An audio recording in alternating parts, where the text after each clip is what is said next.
So I'm trying to give you an idea of where the edges are to what we might be looking at for some kind of a protective dome for that the plasma has given us. So what I'm doing here is I've started in front of the house and I'm walking down the track, and you can see there's the flowers. Everything's all right. A little bit tangly, but it's all right. Beautiful. Flowers, we got flowers, we got flowers. And there's the bottom of the track. And that's the kind of state of things. So you can see there is a difference. Is it the plasma?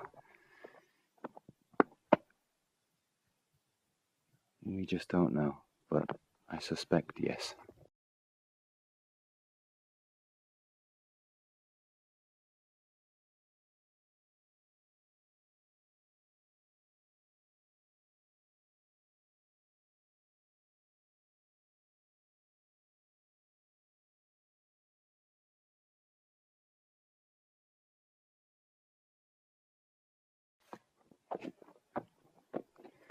For sure it's a different vibration.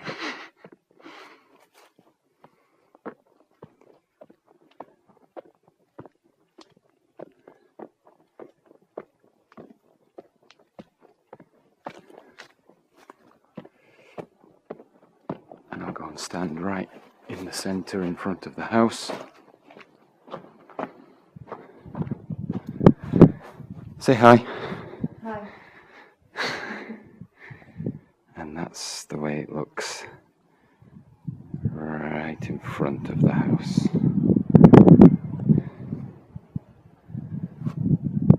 And there's our beautiful mountains that were once green and they're now brown. Right, here's the little shed that's intact. And kind of over the top there is my little house shack that got blown down. And kind of over there is the other shack that got blown down. So we feel that there was a ring of, let's call it a ring of oasis around the house of a couple of 100 feet. And then there was an edge to that ring where things started to get a bit more vulnerable. We don't know if that's the case or not, but have a look for yourself. It's certainly a nicer vibe up here than it is down at the bottom of the track.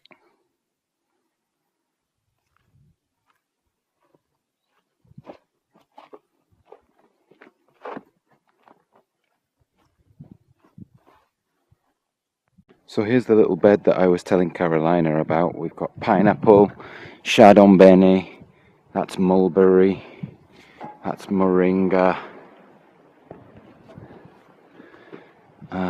What's that? Chinese cabbage. That's aubergine, spinach. There's Mister. I'm not sure what this one is. They've got basilic, looking good. Pineapple on the way. And somewhere in there, look, you can see there's a jar of plasma. Perhaps that helped that bed to stay intact through the hurricane. We don't know for sure, but maybe.